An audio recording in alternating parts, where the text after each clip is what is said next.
Welcome to a new episode of MAX101. Today we're going to be talking about the inside of the trains. Let's start with the Type 1s. Well, they're not too exciting. You can see the bright pink driver cabs and the fact that it does not have any digital reader boards telling you what the next stop is. It's a pretty simple high-floor train car design. It does have destination signs telling you where it's going, like Gresham, Clackamas Airport, Beaverton, whatever. It tells you that part, but it does not tell you what the next stop is. These are the only kind of train cars to have one articulation unit in the middle. So the train has two halves and it's put together and it just comes around this one articulation unit in the middle to allow the train to turn. You can also see the nice purple seats that have been there for a while. Some of the Type 1s that have not been fully refurbished still have the original red seats inside. There's not very many of them. The only two I can think of off the top of my head are 103 and 116. If you get on one of those, then you will see those red seats that they used to have in the 80s that came stock with the trains. Then they replaced them with the purple seats because of the Type 2s, which is what we're going to talk about next. We're actually just going to talk about the Type 2s and 3s all at the same time because they're very similar. So you notice the doors where you enter the train? They're all low floor. There's no stair steps at the door to go up into the train. There are upper deck areas, that's called the upper deck. On each end of the train car by the driver cab, there are a few stair steps up to the actual driver cab. There are seats up here. And you can see the layout of the seats in the Type 2s and 3s are quite a bit different as well, along with designated areas for wheelchairs, and something that the Type 1s didn't have, the destination signs telling you what stop you're at, or if you're in between stops, it tells you what the next stop is. These type of trains were the first to introduce a two-part articulation system. So you have the train car here, and the symmetrical part over here, but then you have this center section that has some seating as well. Connecting all three of those is an articulation unit. So between the edge and the center and the other edge. So there are two articulation parts. So when this train turns a corner, it turns in three. The edge, the center, and the other edge all turn independently. So these were the first kind of trains to introduce that two-part articulation thing. And now onto the Type 4s. As you can see, the seats in these are blue. It's much brighter with the yellow poles and the white walls. It just overall just looks a lot better than the older train cars. The seats are also quite a bit more comfortable, and there's a few more of them. You can also see some of the seats are pretty crammed, which I kind of touched on in my first episode when I talked about the fleet of all the MAX cars in the system. I don't really know why these were designed this way. The Type 2s and 3s in the middle, if you noticed, the seats went sideways. So you had sideways seats along one window, sideways seats along the other. The Type 4s, they had the face-to-face seats where you're facing each other. The Type 5s that we're going to look at here in just a second, they fixed it back to the old design. I'll show you a clip here in just a second of how loud the HVAC is, because it's a lot more powerful than the other train car types, but it's also much louder. So it kind of a downfall. It hums really loud, but it's very nice to have, and a definite welcome upgrade.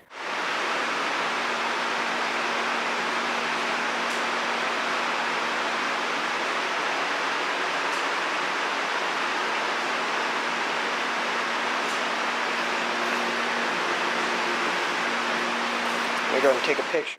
You can also see the reader boards in here, which is interesting because you notice that they're off.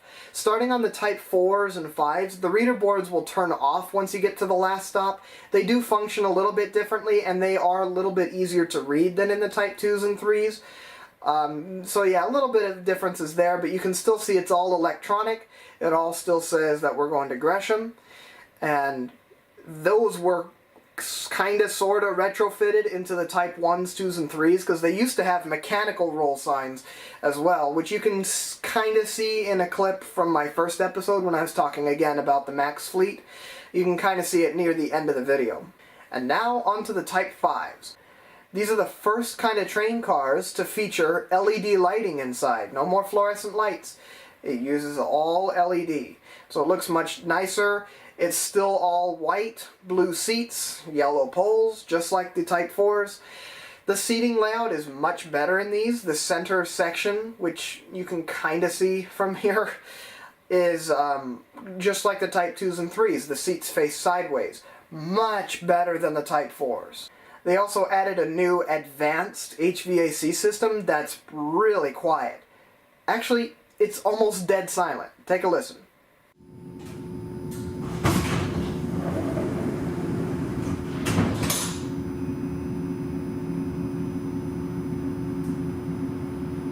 The doors are closing.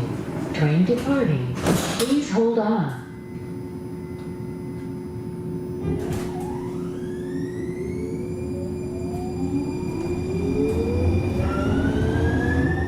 I don't really know if I have many good videos of this, but the windows themselves where the drivers drive the trains, in the Type 4s, the edges had these big ribbons on the edge, so you had this giant blind spot in your front window. In the Type 5s, they fixed it and gave you a little bit of bigger windows for the driver so that they can see better, because that's kind of essential when you have to drive a train. If you ever want to know what train car you're on, you can look for the number. It's usually a 3-digit number posted on the driver cab doors and somewhere near the middle of the train. You'll notice it's the 3-digit numbers, which we talked about in the first episode with the car numbers, but you'll notice it also has a letter A or a letter B. This tells you what end of the train you're on. So if you're on this train car that we're on here, you'll notice that there's an A and a B. Same train car, one end versus the other. Now the train cars themselves are symmetrical, so the only way to tell what half you're on is to take a look at the letter. You're either in the A section, the B section, or if you're in the center area is also known as the C section. Yes, C section. Okay, but in the Type 4s and 5s, they're mostly symmetrical, but remember, there's only a driver cab on one side, and it's just seating on the other side. So, in Type 4s and 5s, the driver cab area of a train is always the A end, and the seating in the back is always the B end, with the center also known as the C section. That I really don't... yeah, it's really the C section. In a few years, we're going to get the Type 6 vehicles, which means that these videos are going to become outdated again, but that's just how things work. Well, here's what you might be able to see in the Type 6 train cars. A possible electronic map that you can follow, so the maps, instead of just being paper maps plastered on the walls, it would be an electronic map. They'd also have a very similar seating layout to the Type 5s, because that seems to be a layout that is beneficial to everyone, and it just makes the most sense. The Type 2s and 3s used it, and so the Type 5s use that whole center area, center seating area, and so the Type 6s will most likely feature the same kind of seating area. And other things are security upgrades, like new security cameras, better security cameras. That way you can actually see when things go wrong. You can make out the person who crossed the tracks or who vandalized your train, which I hope never happens. All that kind of things, you should be able to just monitor everything better, so they want to do better security cameras, and I think we're all on board with that idea. Talk about passenger luxury, these next two are things that the current MAX cars do not have, and that is Wi-Fi on board the trains, and USB sockets for people who want to charge their phones or do anything that they do with USB, and possibly wider doors. The doorways could be wider to allow more passengers to go in and out at once.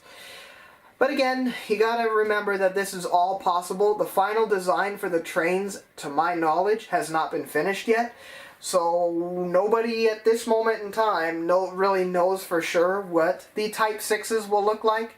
They will be replacing all 26 Type 1s though, so if you want to get a Type 1, you got to do it within the next few years before they retire them all.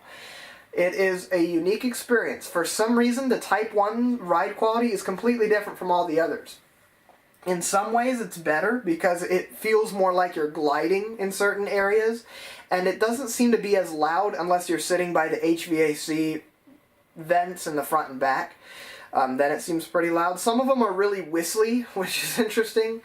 But around corners, starting, stopping, they are pretty rough, but it's a very unique experience, and it definitely is like time traveling back to the 80s. Those trains don't look very different than they did the day they rolled into Portland in the mid-80s. Well, you've watched enough of me talking today and talking your ear off, and hopefully now you know a little bit more about what the inside of the trains look like. The next time you're in Portland or the next time you're planning on visiting, check them out and see what kind it is. If you don't know what type of train that you've just entered, just by looking at it, look at the car number. Remember, if it's the 100s, it's a Type 1, 200s is a Type 2, so on until the 500s. So that's the easiest way of starting to learn what the train cars are, is by looking at the numbers, because you always know. So the next time you get on a train in Portland, take a look at the car number, and now you know what kind of train you were on. Well, I'm just rambling and rambling and rambling. Next time we're going to start getting into the specific things along the alignment. We're going to be talking about tracks next time. So I thank you for watching today's episode, and I will see you on the next one. So these were the first kind of trains to introduce that two-part articulation thing. Two-part articulation thing. I don't know why I did that. That was stupid. Okay.